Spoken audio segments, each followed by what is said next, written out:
To Divya cooking channel. ఈరోజు మన వీడియోలో సగ్గు బియ్యంతో వడలు ఎలా ప్రిపేర్ చేయాలో చూసేద్దామండి.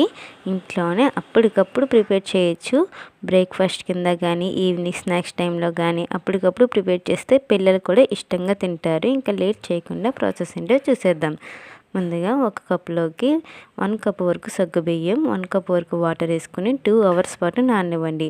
ఇలా వాటర్ మొత్తం పీల్చుకుని సగ్గుబియ్యం నానిపోయిన తర్వాత అందులో ఉన్న వాటర్ మొత్తం వంపేసుకుని సన్నగా కట్ చేసుకున్న ఆనియన్స్, పచ్చిమిర్చి, అల్లం, కొత్తిమీర, కరివేపాకు, 1 కప్ శనగపిండి, 1 స్పూన్ కారం, 1 spoon salt, 1 spoon baking soda, చిటికెడు పసుపు కూడా వేసుకొని మొత్తం కలుపుకోవాలి.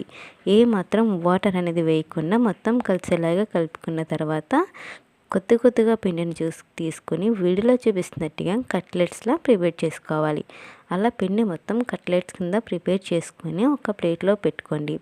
ఇప్పుడు స్టవ్ వెలిగించి ఒక కళాయిలో ఆయిల్ వేసి ఆయిల్ అనేది హీట్ అయిన తర్వాత మనం ప్రిపేర్ చేసుకున్న కట్లెట్స్ని ఒకటొక్కటిగా యాడ్ చేసుకుని లైట్ గోల్డెన్ కలర్ వచ్చేంత వరకు ఫ్రై చేసుకోవాలి. ఇలా లైట్ గోల్డెన్ కలర్ వచ్చిన తర్వాత ఓ ప్లేట్లోకి సర్వ్ చేయండి.